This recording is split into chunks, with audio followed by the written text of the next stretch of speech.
tío. ¿Has encontrado? Sí. Bueno, tío, también.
Vale, un segundo, no me pinches todavía.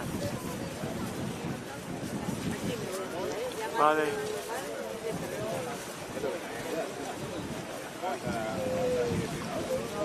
A mí me da igual.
Cambio, Guille.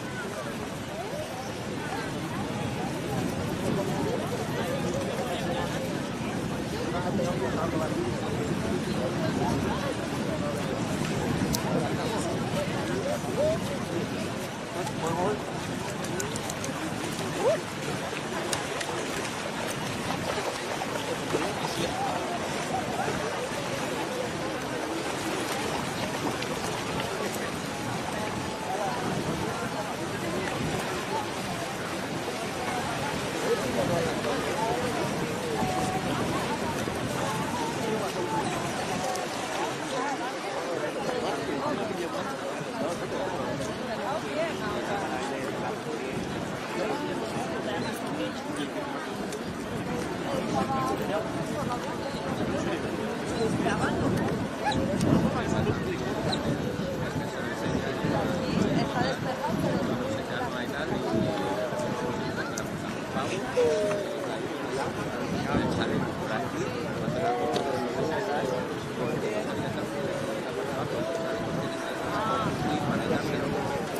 ¡Eh! ¡Hola! ¡Hola! Avístame.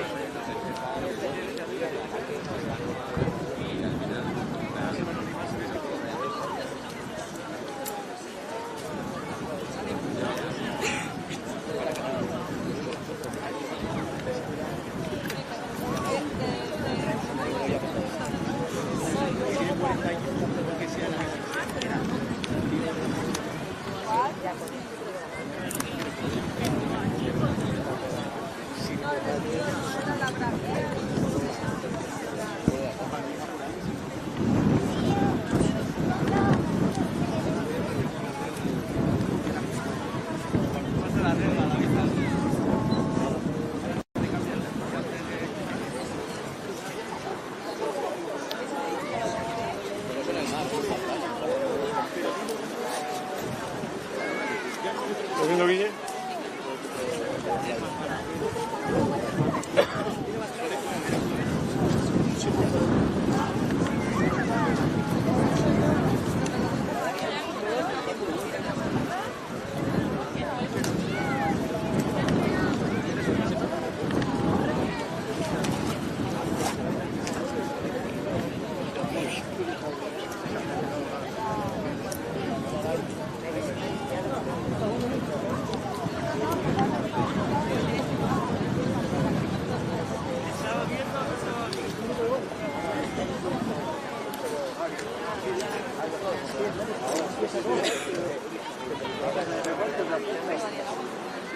estaba ahí.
The sun influences everything we experience on Earth.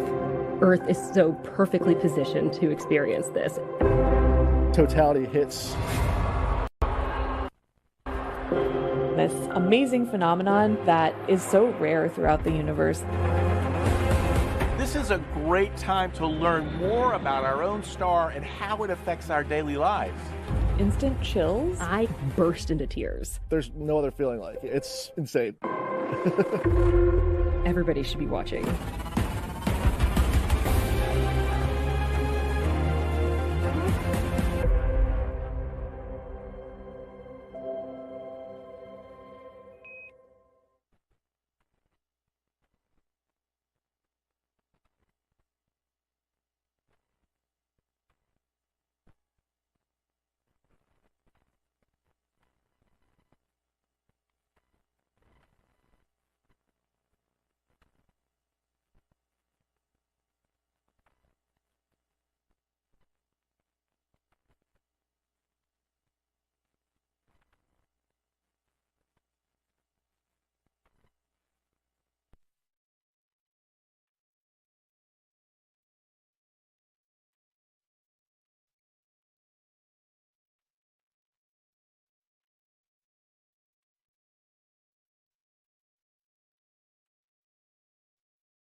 influences everything we experience on Earth. Earth is so perfectly positioned to experience this. Totality hits. This amazing phenomenon that is so rare throughout the universe. This is a great time to learn more about our own star and how it affects our daily lives. Instant chills. I burst into tears. There's no other feeling like it. It's insane. Everybody should.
Right where you're at, it's dark, but everywhere you see is twilight. And the temperature in the cockpit drops, so it's very noticeable.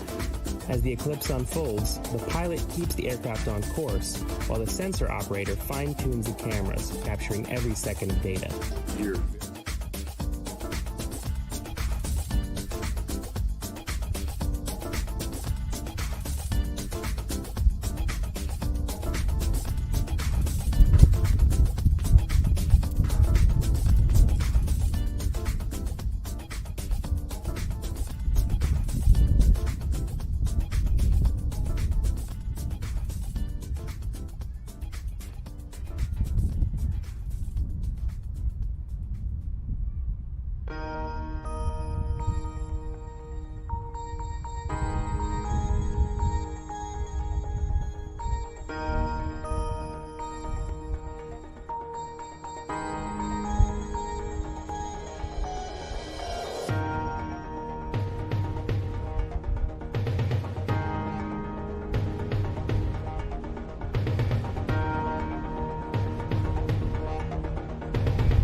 Even know what we were going to see, and measuring in the midwave infrared revealed new observations and new measurements that I think opened up the possibilities of lots of future experiments to try to better understand this emission from the sun.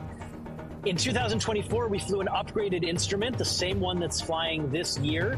It has 4 cameras measuring across 9 different wavelength bands. And we learned quite a lot, although we're still analyzing that data. So I don't have any results to share with you right now, except to say that we saw some amazing structures, and it'll be very interesting once we complete our analysis. Yeah, I'm looking forward. For this year, we're flying the same... Oh, sorry, go ahead. No, go ahead. For this year, we're flying the same instrument, and we're not making any changes to it from 2024, except that we're applying all of the lessons that we learned from the prior flights, including being able to fine-tune the observing time and the observing procedures. And of course, we also now have our data analysis pipeline that's already made from 2024, which will allow us to combine this data with the data from 2 years ago to make new scientific measurements much faster than we were able to do in the past. Thank you so much, Amir. I know the plane is about to be capturing the eclipse in about 13 to 14 minutes, so best of luck out there, and thank you so much for joining us. It's my pleasure. Thanks so much. So let's take a look at the telescope views right now. The partial solar eclipse has just begun in Spain. You can see a little slither of the sun that's been cut off on the one of the sides. The moon has just started to move in front, and it'll take roughly an hour or so before it completely covers the bright disk of the sun. Thank you again to our partners for these beautiful telescope views of the solar eclipse. We're about 10 minutes away from totality in Reykjavik, Iceland. The telescope views there are cloudy at the moment, but what we're seeing in front of us are views from Spain, and hopefully the skies stay clear for Spain. And fingers crossed, that is what we want for a total solar eclipse, is clear skies. So before totality comes, we have a few minutes to show you different types of science NASA has been conducting in Iceland for years. Iceland is a great place for astronaut training due to its terrain. A few years ago, the Artemis II crew and the science team spent some time there to prepare for the Artemis II mission. Let's learn more.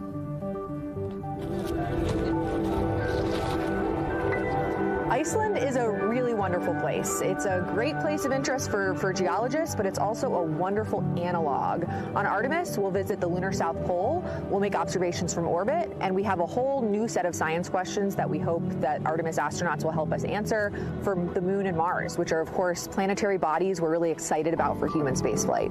Specifically for the Moon, we have features here in Iceland that are geologically relevant to the Moon and also just have a sense of scale and a sense of identity that really mimic what we know the lunar surface looks like. There's a reason Apollo astronauts trained here, and there's a reason we're bringing Artemis crew here now. This is just a really wonderful place to learn about processes that shape the Moon and to really understand what it feels like and what it takes to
We're going to be taking a closer look at the student ballooning experiments as well, and that's been taking place in Iceland for the past 24 hours.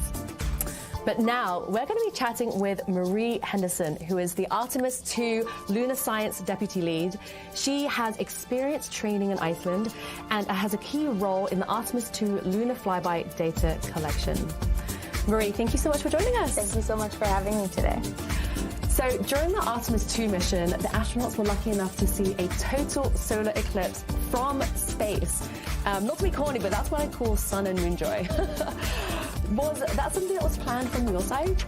We knew that it was a possibility that we could have a solar eclipse during our lunar flyby. So months before, we prepared our lunar imaging procedures, some of that based on what we learned during the Apollo program, but also some that we learned from imaging that took place during the 2024 solar eclipse. And so we used that to prepare our cameras, but also once we realized we were coming up on a launch day, especially in April, where there was that possibility, we had to go back and we had extra time to train the crew on what they were going to be seeing during this eclipse and what types of observations the scientists were really excited to learn from them for.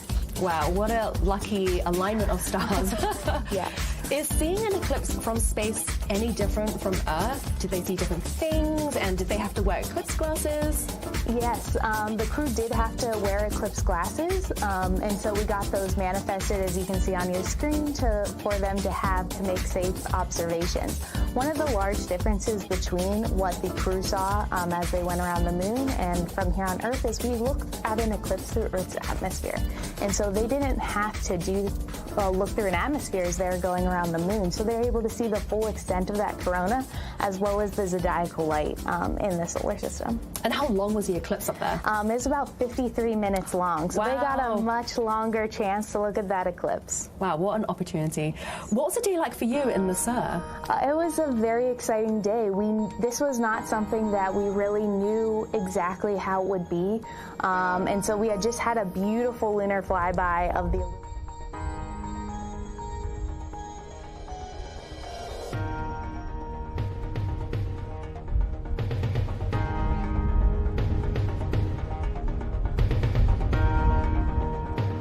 Once those images started coming down that night, it was mind-blowing to see exactly what they're describing, and I wish I was there myself. Same. Well, that's incredible. So Artemis 2 has just launched, and so we have Artemis 3 to look forward to. Can you tell me how you're preparing for that mission? Yeah, so Artemis 3 is a different type of mission. We're not going to be going to the moon. We're actually going to be working in Earth orbit. And so this will give us an opportunity to test our human landing systems, which will be the spacecraft that we take down to the surface of the moon. And so we'll work to hopefully dock with one or both of the human landing systems. But we're also going to have an opportunity to do a lot of science at Earth, because this will be a new, unique viewing orientation as well. Wow, what an exciting few milestones to look forward to.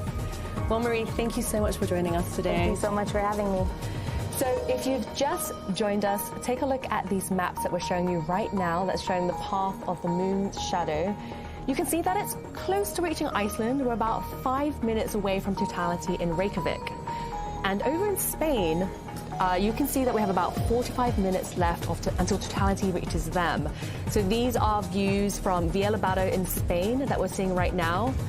And if we switch back to the map, you'll see that the moon's shadow actually looks pretty slow as it's traveling across down towards Spain, but it's actually traveling at over 2,000 miles per hour. These maps were made by my colleague Ernie Wright. He used various NASA satellite data to create super accurate maps for us. If you want to view and download them yourselves, you can visit science.nasa.gov/eclipses. So now let's welcome back NASA heliophysicist Dr. Kelly Corrick. Kelly, how are you feeling about today's eclipse? I'm excited for everyone, and I know those clouds are a little worrying in Iceland. That's one of the reasons we have the plane, but also joyful to see the balloons that are going to be launched, as well as seeing it in Spain. So really excited. Yes, and I'm sure the NASA pilots must be excited as well in the plane. Yes, exactly. It's a great view. It really is a great view from that. So here we're seeing a live view from the WB-57 aircraft sensor right now. They're moments away from seeing the moon's shadow hit Earth and also chasing the eclipse. And we haven't actually seen the view of the corona yet from the nose, but they will be capturing images once totality hits Iceland. And on the right-hand side, we're seeing a partial eclipse from Norway, which is really exciting. So we have places across Europe that will be able to witness a partial solar eclipse. There'll be many, many people here that will be able to experience this amazing celestial event. So let's see how many, we're about 6 minutes away from totality in Iceland. What do we expect to see right before totality? Right, so right before totality, we're in that partial eclipse that's going deeper and deeper, and you start to see things go dark. So even if there are clouds, it's going to get a little bit darker. The weather is going to drop too, because again, you've blocked out some of the sunlight, so you're going to get cooler. There's some wind that'll pick up. So the eclipses are really full body experiences. You might also notice that animals react as well. It's not just humans that experience this, but if there are any animals, they might start to pretend that it's nighttime or realize it's nighttime and start to kind of nest. And this is very unique for that part of the world, because right now they're on almost 24 hours of sun. So they are going to be a little shocked by this. And so you'll be experiencing a lot of different things, even if you don't get to see the beautiful corona. Yeah, I'm thinking about everyone on the ground in Iceland right now. They may be seeing clouds, But can you tell me, how does the climate shift when an eclipse happens? Because I've heard that the weather can change drastically. Definitely. So from personal experience, in 2017, I was in South Carolina and there were thunderstorms. And during totality, it parted just around the sun and was able to actually fully enjoy the eclipse and see my first total. That was my first total solar eclipse. So there is hope that the clouds are influenced by that change in day-night, that eclipse that's coming through. So we're hoping that some of the winds and some of that changes could change things for Iceland. Okay. So we're seeing right now on screen a live telescope view from Spain, and that's because the telescope views in Iceland are obscured by clouds. But as Kelly mentioned, I'm hoping that the clouds will part and the weather will change for them. Anything can happen at this point, right? Right, anything can happen. And also, we'll talk about it a little later, but the balloon experiments, they are testing the atmosphere. The atmosphere of the Earth is still being affected, even if there is cloud cover, and that helps us with predicting weather models. So it's not just about the coronal science, which is something that I'm very passionate about, but it is also about understanding our planet and how it interacts with the sun and the light that we're getting from it. And you see, we're starting to see something in the WB57. It's getting very close.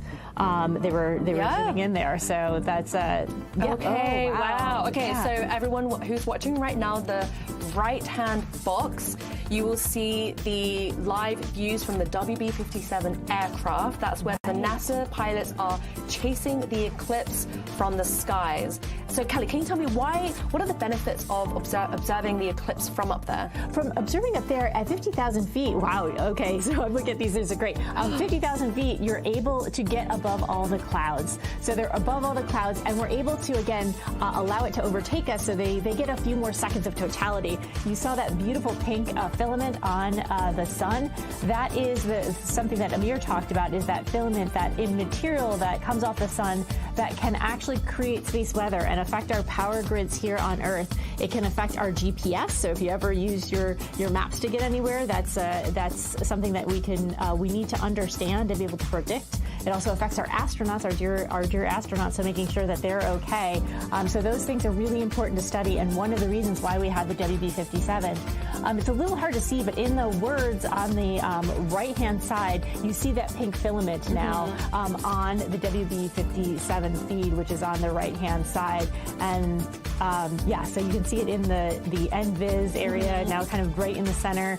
You're seeing that prominence, and so this is amazing data. And it might not look as crisp as we're used to. We're used to 4K down here, but this is really data a scientist can love, because this is telling us very specifically about part of the data. So it's like taking only a little part of the TV stream in and really getting the information about the iron or the oxygen or the specific composition of what that's made of. And if we know what it's made of, we can do more science with it. So we're about like a minute and a half away from totality in Iceland. And so we have a minute and a half of the clouds to part. So the sun view that you're seeing here, that is not of Iceland, but that is of the partial eclipse in Spain.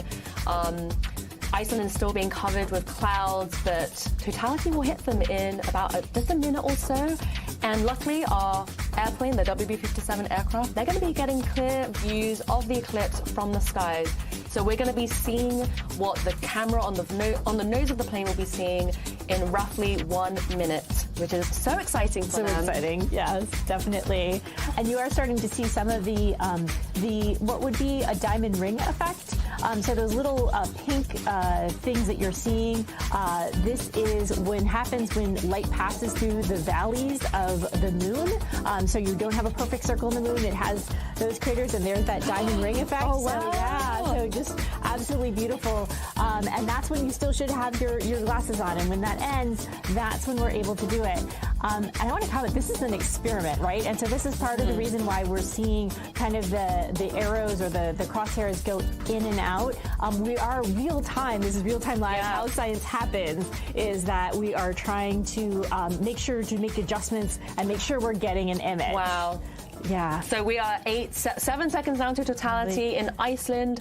This is really exciting. We're getting a shot of the ballooning experiment as well. This is the Nationwide Eclipse Ballooning Project. They've been launching balloons for the past 24 hours leading up to this eclipse, which is so exciting. And I can see that they're getting really excited as well, despite the clouds, because they can actually still collect data even though they can't see the eclipse. Is that right? Exactly. They can still collect data. They are still experiencing a little bit of that darkness. It's obviously darker. See, it's definitely darker, even though you can't see the corona itself. And a little bit looks like sunset around the 360 degrees. And, you know, hopefully we'll see this in Spain where it'll be very vivid imagery there. Yeah, so it looks like totality has hit Iceland, which is so exciting. You can see that the ballooning team is engulfed by darkness here. So that is so exciting. I can see them smiling. Oh my goodness. So why do we see a 360-degree sunset during an eclipse?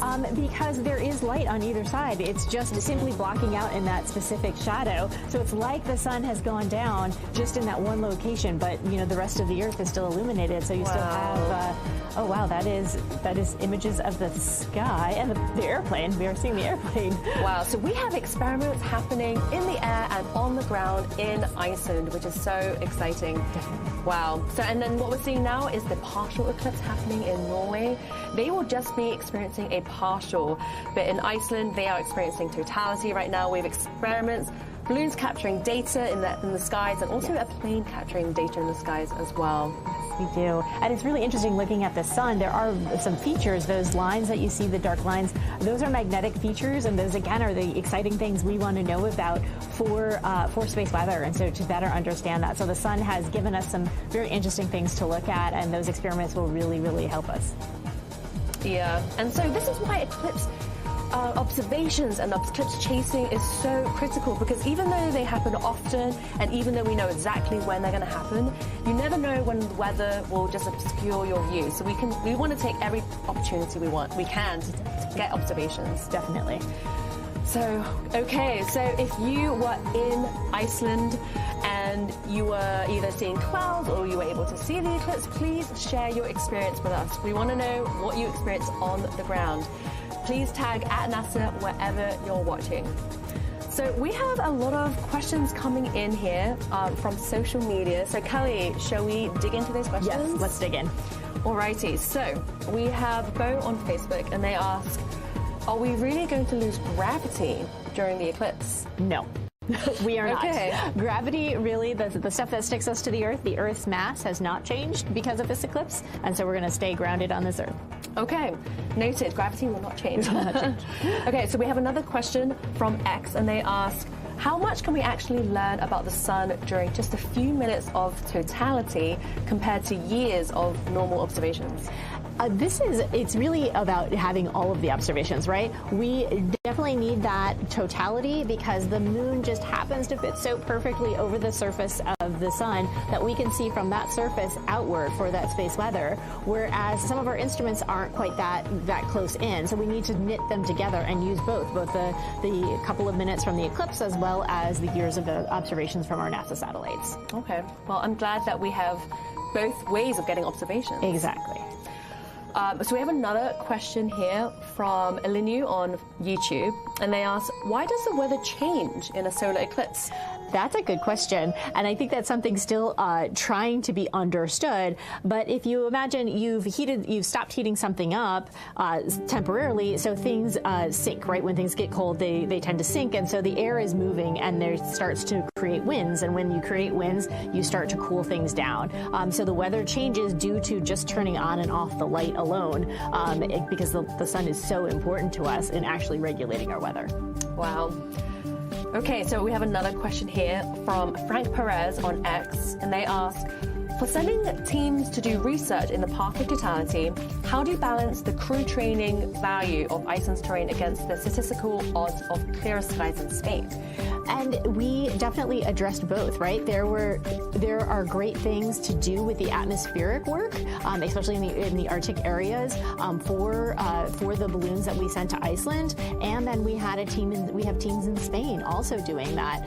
So it was a balanced portfolio. We made sure that we had both types of experiments available. Okay. Thank you so much. So keep your questions coming in. We'll be answering more later on in the show. And so earlier, I also mentioned that we had questions for you, the viewers, as well. You can head over to NASA's Twitch and Instagram to weigh in on a couple of those. So here are some of these questions that we posed to you. So Kelly, let's see what those questions are. Definitely. So if you had to pick where you'd watch the eclipse from out of these special locations listed, I'm going to ask you this, Kelly. Which ones would you choose? So we have the International Space Station, a high-altitude plane, an observatory telescope room, and a NASA chase jet. It would be a tough choice between International Space Station or high altitude plane. They've got such a huge overview. It's great. Yeah, I think I would choose the same too. Yeah. So thank you to everyone who has participated so far. We're going to check back into those results a little bit later on. So next, let's head back to the ground in Iceland. We have another NASA-funded experiment there involving balloons. Students that are part of the nationwide Eclipse ballooning project. They've been launching balloons continuously throughout the eclipse, and we're going to be chatting with them live from Iceland shortly. But first, let's learn more about their Eclipse project. Teams of students from across the United States have a unique vantage point of total solar eclipses, thanks to scientific balloons.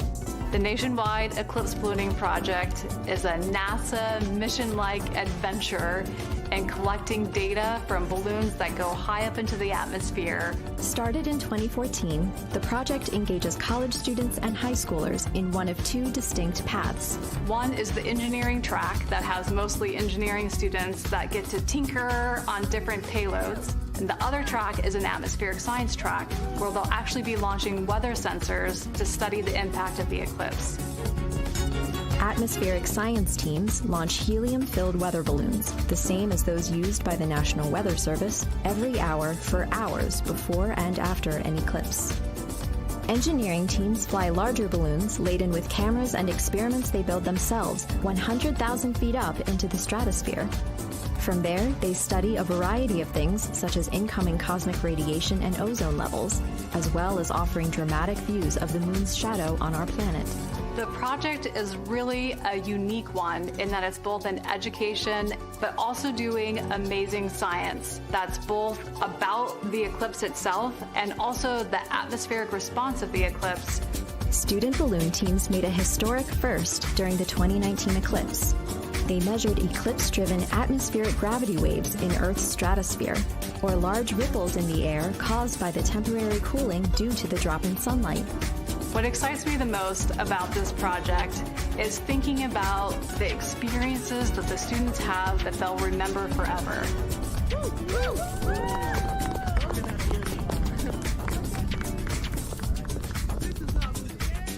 Okay, talking to us live from Mosfellsbæ in Iceland, we have Jared and Tessa, who are part of the nationwide Eclipse ballooning project. Jared and Tessa, thank you so much for joining us. I know you just experienced a total eclipse in Iceland. How was that for you?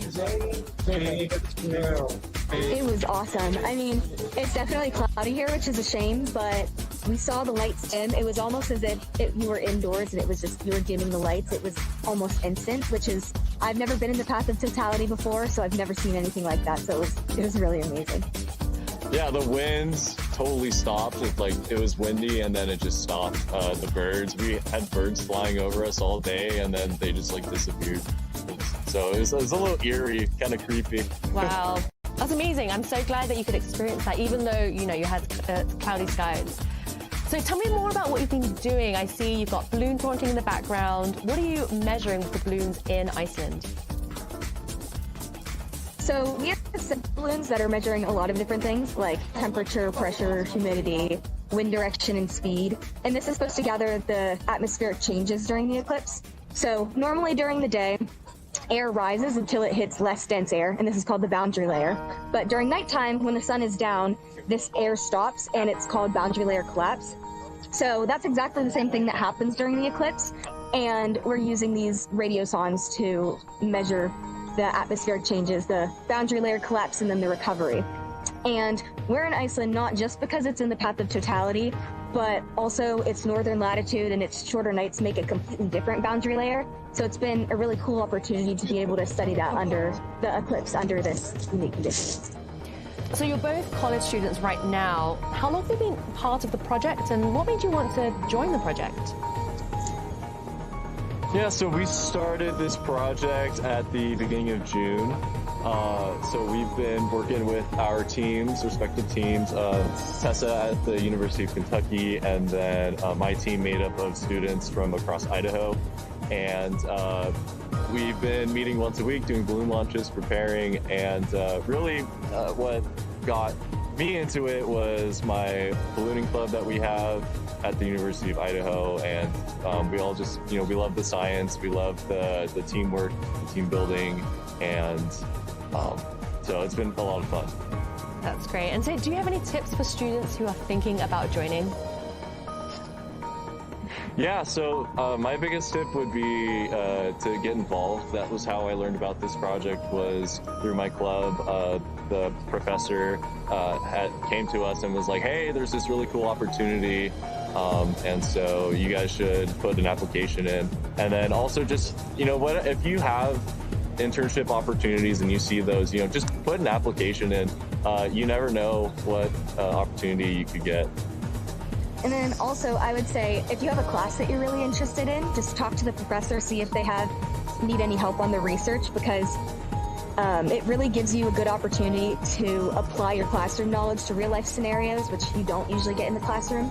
And you also never know what opportunities will arise, like going outside the country for the first time like I'm doing right now. So, yeah. Oh, wow, that's amazing. Well, best of luck. I know you're launching continuously after the eclipse as well. So thank you so much for joining me, Tessa and Jared. All right, thank you. So the nationwide eclipse ballooning project are also launching balloons in Spain as well as Iceland, and I can't wait to see their observations. So if we head back to the map, the moon's shadow is heading towards Spain right now, and we're roughly half an hour away from totality in Leon, Spain. For this eclipse, the moon's shadow is roughly 182 miles wide at its maximum width, and it's traveling at over 2,000 miles per hour. And so here we're seeing eclipse views as well in the bottom corner in Leon, Spain. And you can see the little bite that the moon has taken out of the sun. And we can't wait to see totality there. It looks like they have clear skies, which is awesome. And so if you are watching the solar eclipse from the ground, remember to wear safe solar viewing glasses or eclipse glasses, like these ones here. The only time you can take them off is during totality when you're experiencing it. If you're watching the partial eclipse in the United States, you can wear eclipse glasses the entire time. If you want to learn more about eclipse safety, head to science.nasa.gov/eclipses. So total solar eclipses give us a chance to study the sun's corona in greater detail, which helps us learn about how it behaves and affects us here on Earth. The sun is highly dynamic and creates conditions in space called space weather that can affect our technology, from GPS systems and communication satellites and airplanes and even our power grids on the ground. But in order to better understand it, we have a suite of spacecraft that are monitoring the sun from different vantage points around the clock. So let's learn more about NASA's space weather program.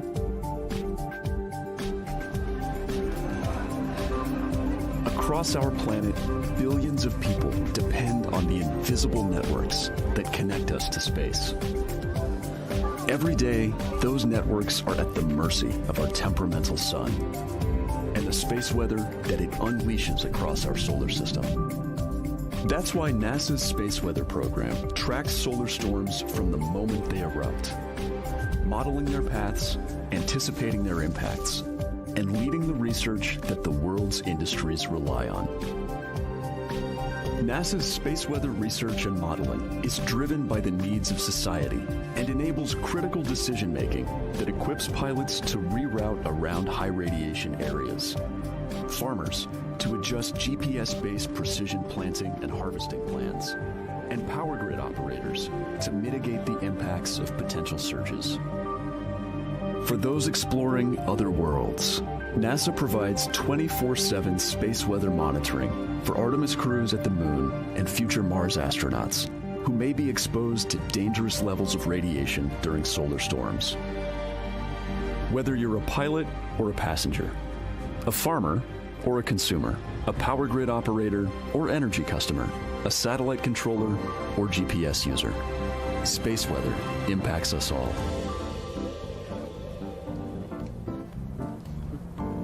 If you're just joining us, welcome to NASA's live coverage of today's total solar eclipse.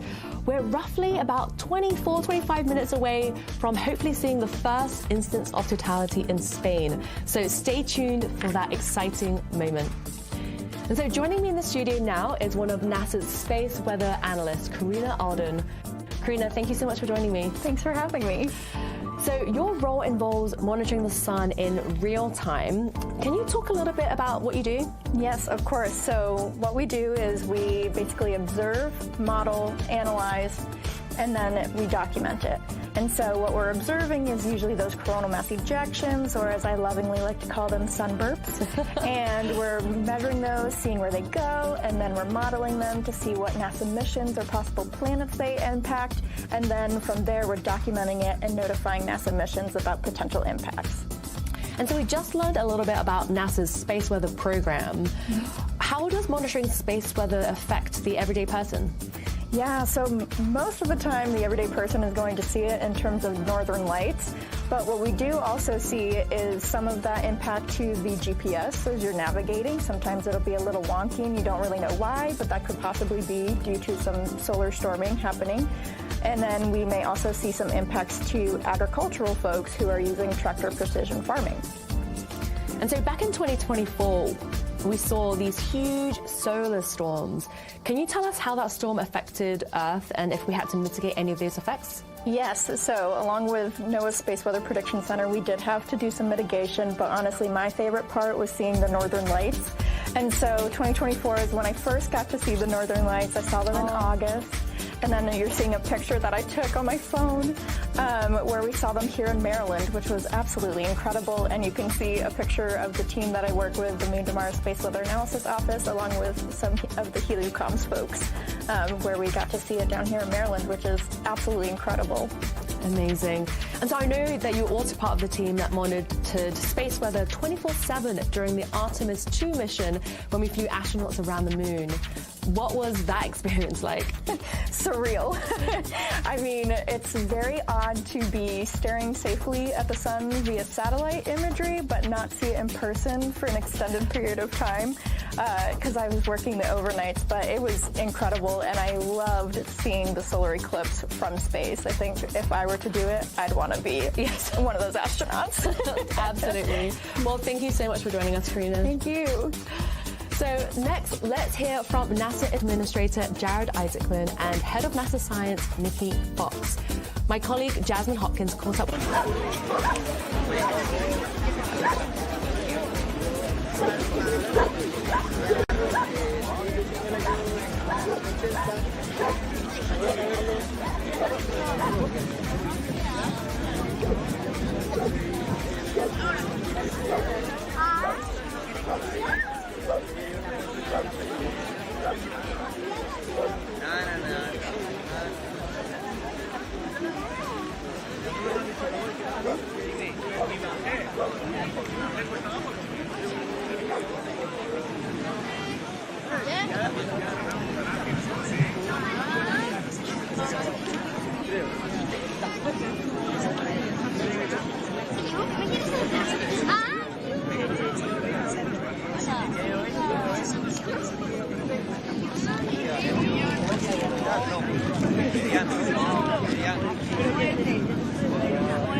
last eclipse, I will say I will go anywhere that there's no clouds. Look, Iceland is very cool in Spain, a lot of the observation locations for this one, but in Egypt, in the Valley of the Kings, is going to be an amazing backdrop.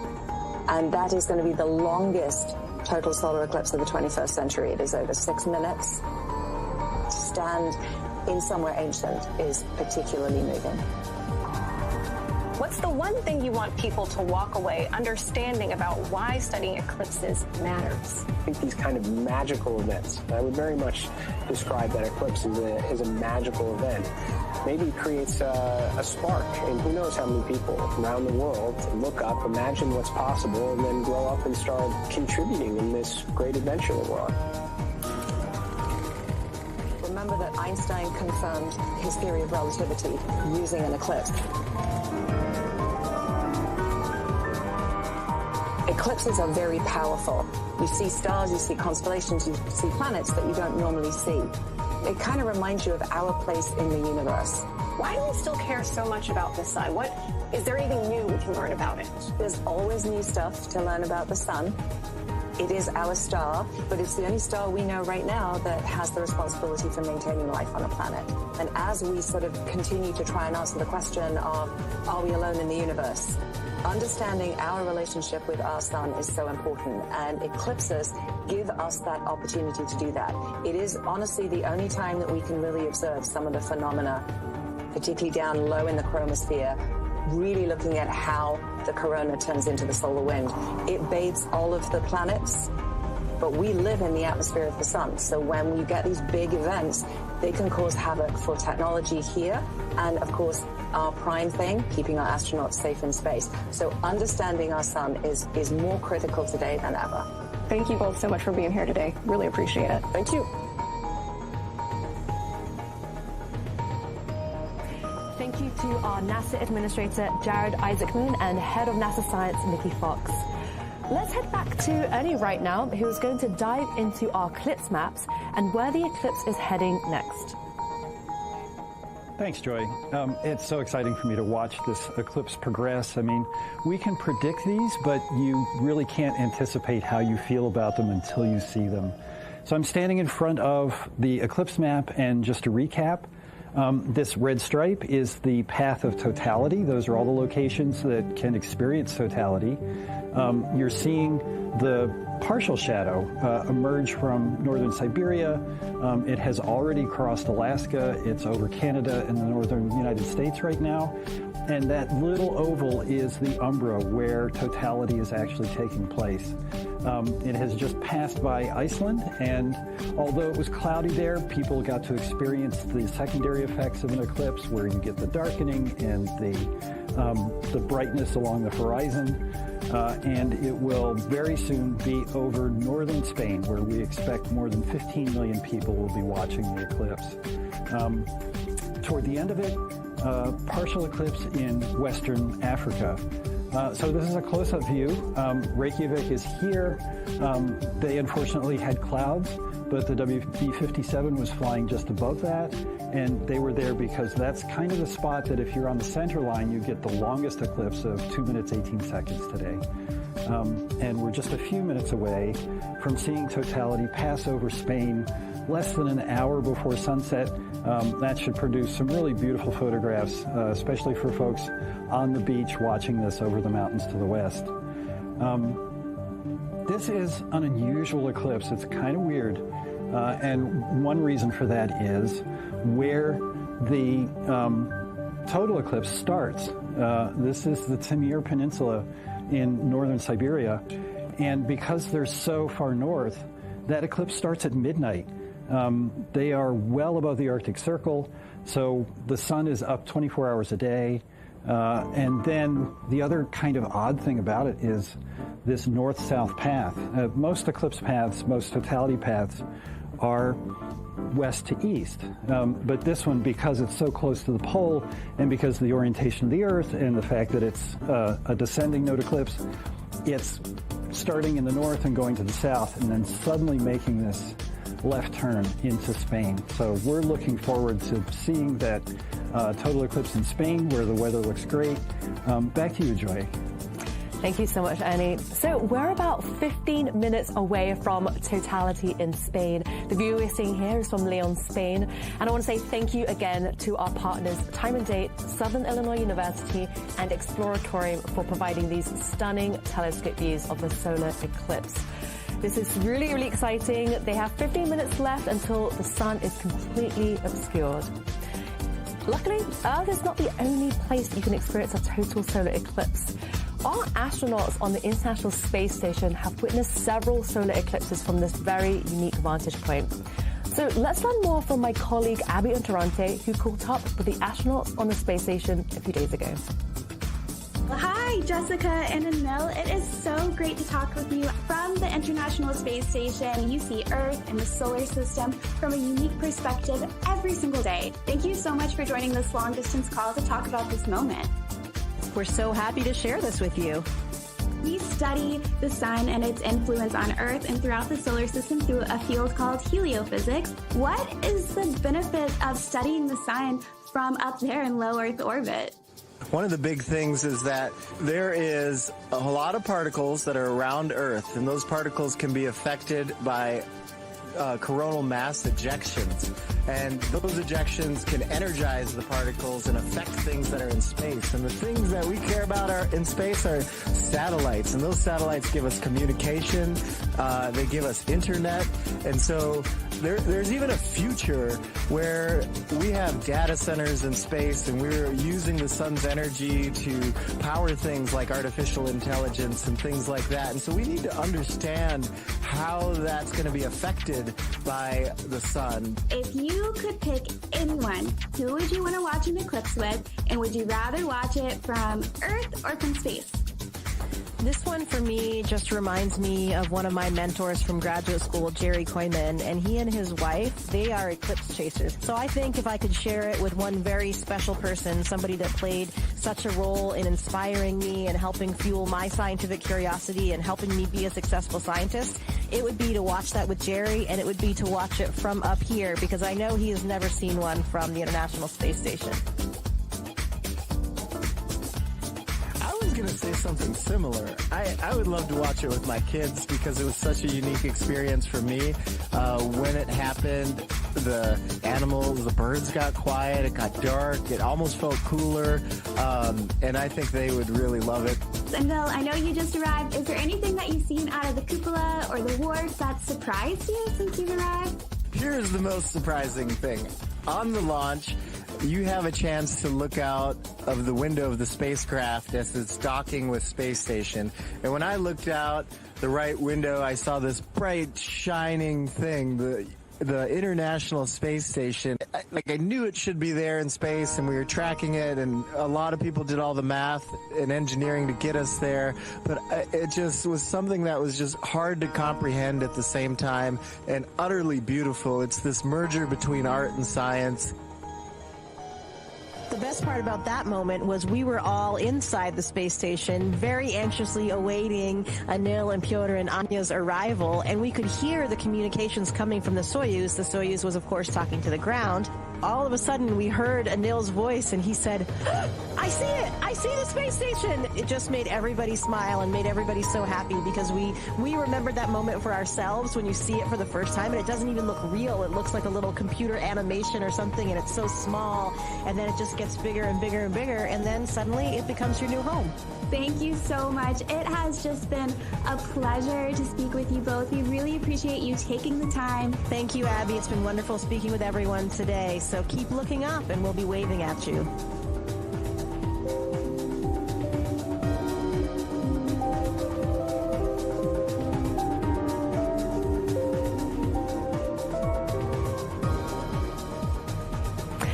So at last report from Mission Control, Jessica, Anil, and the rest of the crew had their eclipse glasses on standby, just in case the space station path brought them any unexpected views. So we'll keep an eye on see if they saw anything. But we did just get something new come in. So a short while ago in Hodgson, Maine in the US, one of our NASA photographers actually caught the International Space Station flying across the sun during the partial eclipse. Let's take an exclusive look at that image. Wow, that is an incredible shot. So this was taken by Joel Kowski with NASA headquarters. So in the middle, you can see a tiny little speck, and that's the space station that flew right in front of the partial eclipse at 1:14 p.m. Eastern Time. You can see it along the middle here, and there are some cloud coverage. You can see the clouds kind of going in front as well, but this is a really, really beautiful shot. The space station was traveling at about 5 miles per second here, so our NASA photographer, Joel, would have had about half a second to capture this exact moment. In Joel's photographs, you can also see like a slither of the moon at the top corner as well, and the moon was covering roughly 20% of the sun. Although Joel is a very experienced photographer, anyone can take photographs of a solar eclipse. So next, let's hear a few tips on how to photograph one.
Sometime after the show, NASA will also be releasing exclusive eclipse images from Spain as well. This is where our NASA photographer, Bill Ingalls, is hoping to capture the eclipse near the horizon. We're about 7 minutes away from totality in Leon, Spain, which is so exciting. This is some of the crowds there that we're seeing. You can see that the darkness is looming. It's not quite totality there yet, but they are almost there, which is awesome. So now I'm joined here by NASA's Heliophysics Director, Joe Westlake. Joe, how are you feeling about today's eclipse? Oh, super excited. Super excited to see it and to share our science, NASA science across the world. So if you're watching from the ground and you don't have eclipse glasses, there are actually many ways to watch an eclipse. These are through indirect viewing methods. So Joe, do you want to walk through some of those methods with us? Yeah, so these are super cool. This is stuff that you've got at home and things that you can use to help you view an eclipse safely without your glasses. So here we have just a standard colander, right? What you would have in your kitchen. Maybe clean some, berries or whatnot with it. And I'm going to demonstrate how you would use this to look indirectly at an eclipse. Okay. You're using the light of the sun as it would filter through this colander, and let's demonstrate together. Here, okay, Joy. So yeah, if you could hold that.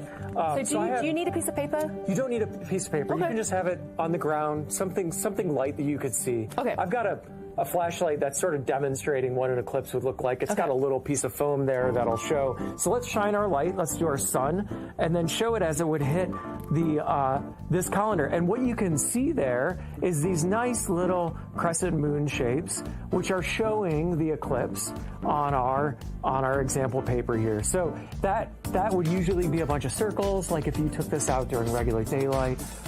Here in the U.S., you would see just a little sliver gone. Over in Spain, of course, they would see these beautiful little crescent moon shapes. So you don't want to be looking through the colander, but you want the sun to be shining through it. Absolutely. Okay. Right. Gotcha. You want to use this as your light filter for you. And the cool thing is you can use this, but you don't have to use this. There's lots of other possibilities. So you can actually take your hands, right? Okay. Like this. Okay. Spread your fingers out. Yeah. Hold them over top of each other. Like, and you yeah. make little pinholes yourself when you do that. Okay. Right? And when you do that, you can actually see through and be able to see the eclipse in the same way, right? So that's a cool way to do it. And then on top of that, let's say you're taking a walk in the woods. Well, the leaves of the trees actually make these kind of pinholes all over for you as well. When they do that, you get this beautiful, constant crescent moons and everything everywhere. One of my favorite ways to see an eclipse. Thank you so much, Joe. And so today's eclipse, August 12th, also lands on another special day. So on this day in 2018, NASA's Parker Solar Probe launched into space to study the sun's corona up close. Joe, can you tell us a little bit about that mission? Yeah, what an incredible mission. This is humanity's opportunity to actually touch our star, right? We flew a mission, Parker Solar Probe. It's still up there. It's still operating. It's still taking great science. But it's flying within the corona, within what you see in the total solar eclipse, and taking direct measurements of that corona to help us understand how our sun works. Amazing. So we have a lot of questions coming in from social media, and we have time for just one, Joe. So let's dig in. Kyle asks, it seems to be that there are a lot more solar eclipses happening the past few years. Did something change? Nothing changed. The geometry of the sun, the moon, the earth is the same. But one of the cool things about our technological society today is you get to see many more of these things, whether it be because of social media, because of, people have access to cell phones, or just the accessibility of travel and being able to go to these different places.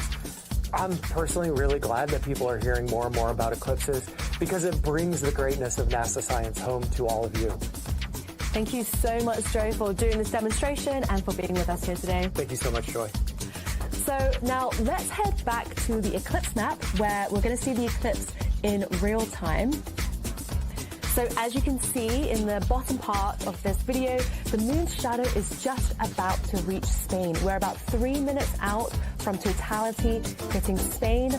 Leon, Spain is going to be experiencing totality, and it will be getting about 1 minute and about 44 seconds of totality, which is so exciting. The path is going to be hitting several other towns as well, such as Mallorca and Villa Lavado.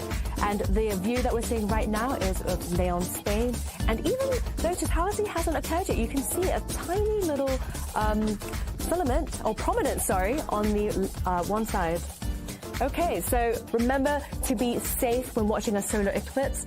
You have to be wearing safe solar viewing glasses or use an indirect viewing method when viewing when the moon hasn't completely covered the sun yet. You can only look at a total solar eclipse during totality when the moon is completely blocking the sun. So back in the studio, we have Kelly with us again. Kelly, what is it that makes this eclipse in Europe so special? It really is so special because, again, this is almost at sunset. So we're experiencing something that's a little bit different, having it so low on the horizon. And look at those images there. You're seeing that darkness already coming in, those kind of sepia tones instead of the normal bright light or even the normal types of sunsets.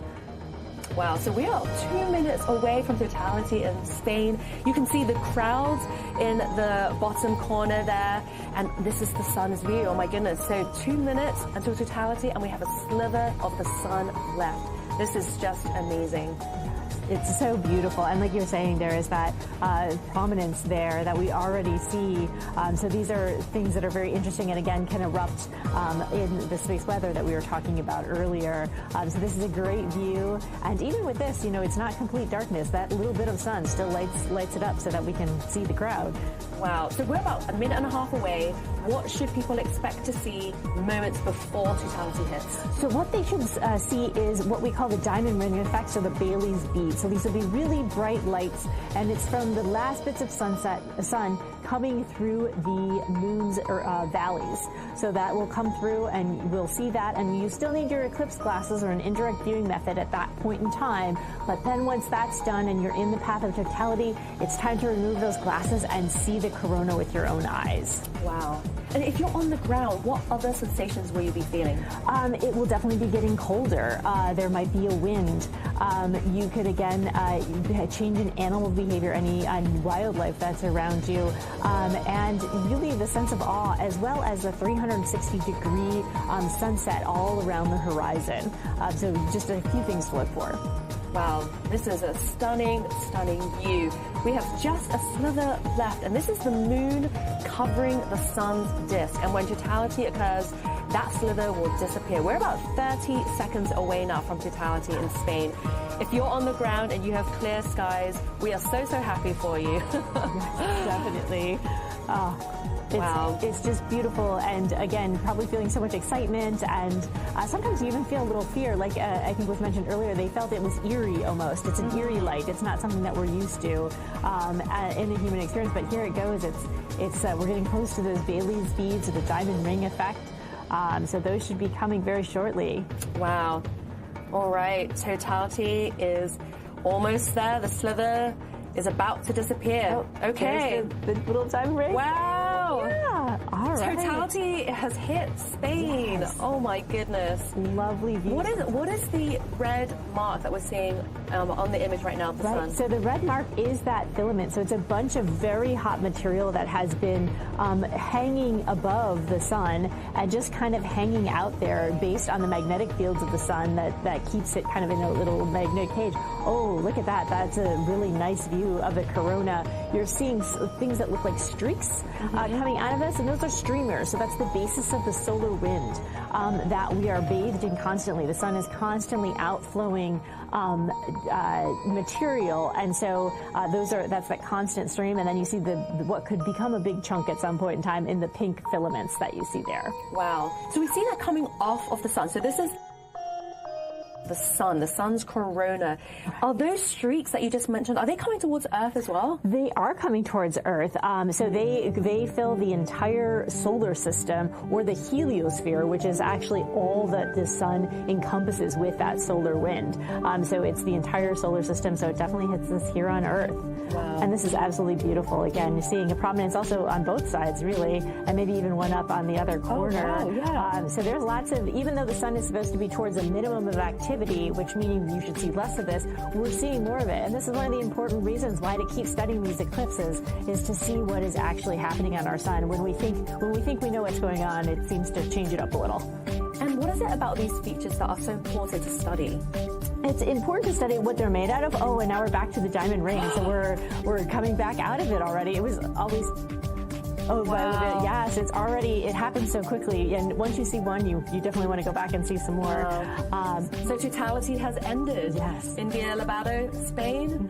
Wow. So you're telling me that we also see the diamond ring and Bailey's beads at the end of the eclipse as well? Yes, exactly. Wow. Where you're going into or out of the eclipses. Okay, so this is a view from Valoria La Buena in Spain as well. They are seeing an eclipse right now. Eclipses happening in Spain are about a minute apart from one another in these telescope views. So they're seeing totality. So the red mark that we're seeing right now, is that another prominence? Yes, those are prominences, that material that is suspended above the sun that's very, very hot. Again, it's interesting to us to know what they're made out of. There's normally filters, like here and on the airplanes as well, to tell us about whether that's some iron or whether that's carbon or oxygen, or what exactly is those pink filaments made of. And you can see the moon is moving away from the sun right now. What is it that we're watching? Yeah, Bailey's beads, and so these are the beads, and so now we're actually going out of totality again. So moment of totality. Yeah. This is just amazing. They have had clear skies, and this is exactly what you want for a total solar eclipse. Yes. Wow. This is Mallorca in Spain. Oh my goodness, this is stunning. Wow, yeah. Look at that corona. Why is it so much clearer? Why is the corona so much clearer during a total eclipse? Yes, yeah. So it's so much clearer because you're taking away all the bright light from the face of the sun. The sun is very, very bright. So it's basically a million times different. And when you blot out that middle, you can see all the beautiful things that are going on behind it. And so, yeah, so this is the beautiful crescent moon that you're seeing. I think previously we were seeing those strikes of light. That's also closer to sunset there as you go more south in Spain. And already the light's returning, and they seem to be very excited in the crowd there. Yeah. It's such a great feeling to experience those eclipses, even though they were so short. Wow. And experiencing a total solar eclipse, that is completely different to a partial eclipse. It really is. And it took me, even as a whole heliophysicist, it took me a while for them to convince me that I should do it. And once I saw my first in 2017, I've seen multiple since, because it is a full body experience. It is very different than seeing just one bite out of the moon. The whole body experience and just the joy and awe and kind of your place in the world is so important to experience. Absolutely. I'm for sure now an eclipse chaser. Well, that was an incredible solar eclipse. What a view. I am thrilled that their skies were completely clear, which means that we could see the sun's corona so clearly. And we could even see multiple prominences as well from the sun, which is a beautiful sight during an eclipse. So in a few minutes, we're going to be speaking with a NASA astronaut live from where they saw a total eclipse. But first, let's go back to the poll that we posed to you earlier on in the show. So, Kelly, I know that you had asked some of those questions as well. So let's take a look at what our viewers thought about those questions. Okay, so let's head to one of the poll questions. But while we're kind of like waiting to get that set up, let's continue looking at this beautiful partial eclipse now in Mallorca, Spain. That's just gorgeous. That is just absolutely gorgeous in terms of that very little sliver. Again, this is towards sunset. So normally if you're looking at a sunset, especially over water, you're seeing that kind of orange ball, red ball go down, and then you have this beautiful eclipse to happen. These really are just going to be spectacular images. Yes, absolutely. Okay, so let's head back to the poll answers. Our viewers, so the first question was, where would you rather watch the eclipse from? You said the International Space Station, and our viewers would agree. Yes, it'll be a party on the International Space Station. I also wanted to be there too, so we're all going to be up there. The second question on the poll for everyone watching was, what would be your ideal eclipse watching soundtrack?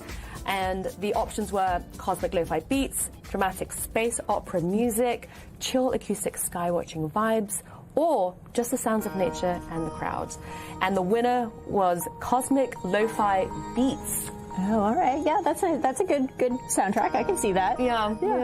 I voted for opera music, but yeah, and I might be a little bit more sounds of nature, but that's just me. Okay. Well, anyway, thank you so much. So, although totality is over, the partial eclipse will still be visible for the next hour or so. Remember to stay safe while watching the rest of the partial eclipse by wearing eclipse glasses or by using an indirect viewing method. So if you want to learn more about eclipse safety, go to science.nasa.gov/eclipses. Okay, so next we have a very special guest calling into the show live. NASA astronaut Don Pettit just witnessed the total solar eclipse from Alcaniz, Spain. Don, can you hear me? How are you doing? I can hear you loud and clear, and I'm standing out in Alcaniz, Spain, just in awe from looking at the totality phase of this eclipse. Wow, so how are you feeling? I know you just finished watching the eclipse. How are you feeling right now? What did you experience on the ground, and what did you hear? Were you surrounded by crowds at all?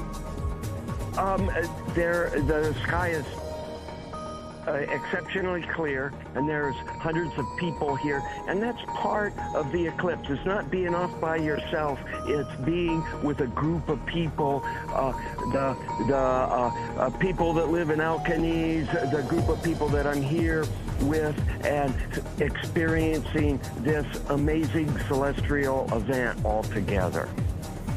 Amazing. So people might know you for your incredible photos and videos from your multiple trips to the International Space Station.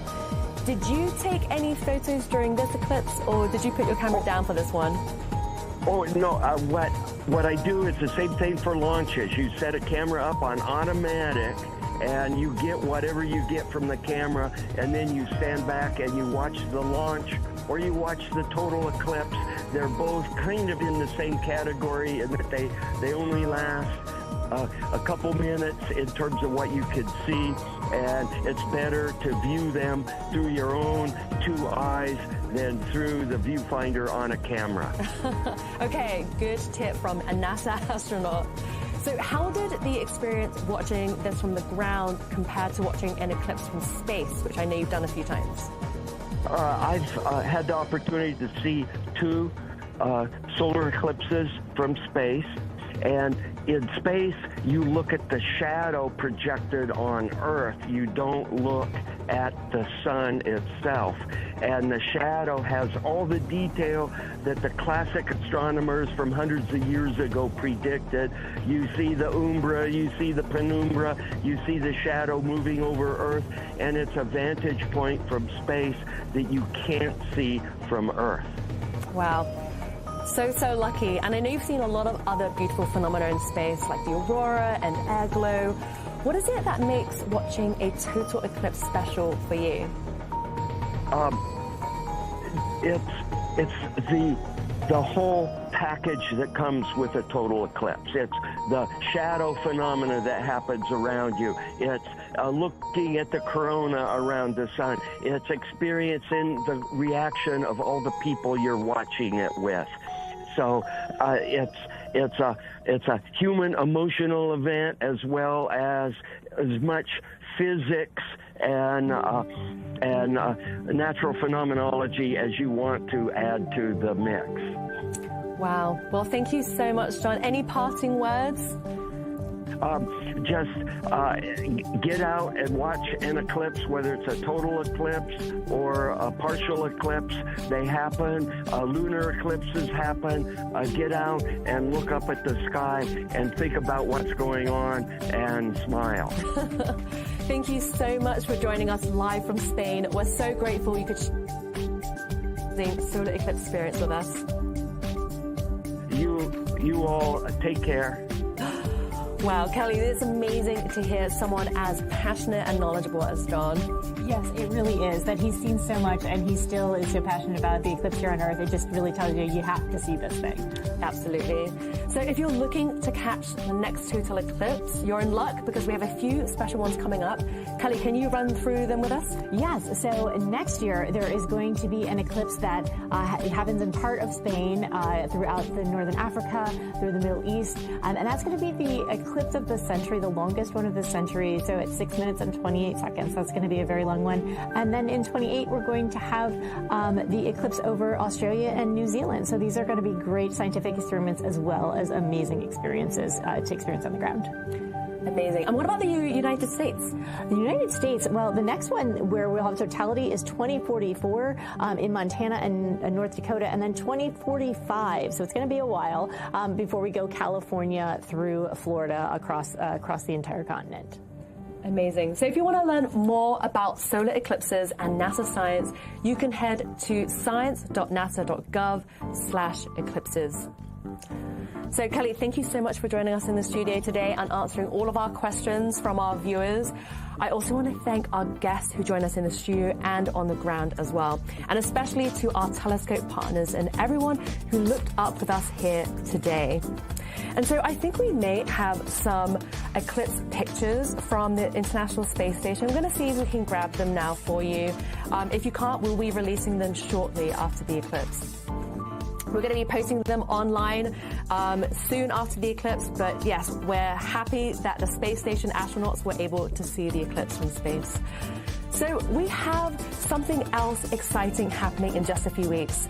NASA's Kennedy Space Center Launch Complex in Florida will become the next launch site for the Nancy Grace Roman Space Telescope. This is a one-of-a-kind observatory that will help answer essential questions about dark energy, exoplanets, and much more about our solar system and out to the observable universe.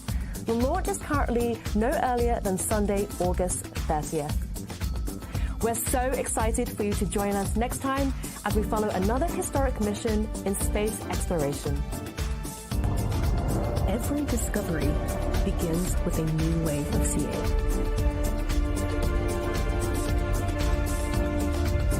NASA's Nancy Grace Roman Space Telescope will reveal the universe on an unprecedented scale. With its powerful, wide-eyed view, Roman will map vast regions of the cosmos, seek the hidden influence of dark matter, and uncover the mysterious force driving the universe's expansion. With a wider view comes a deeper understanding.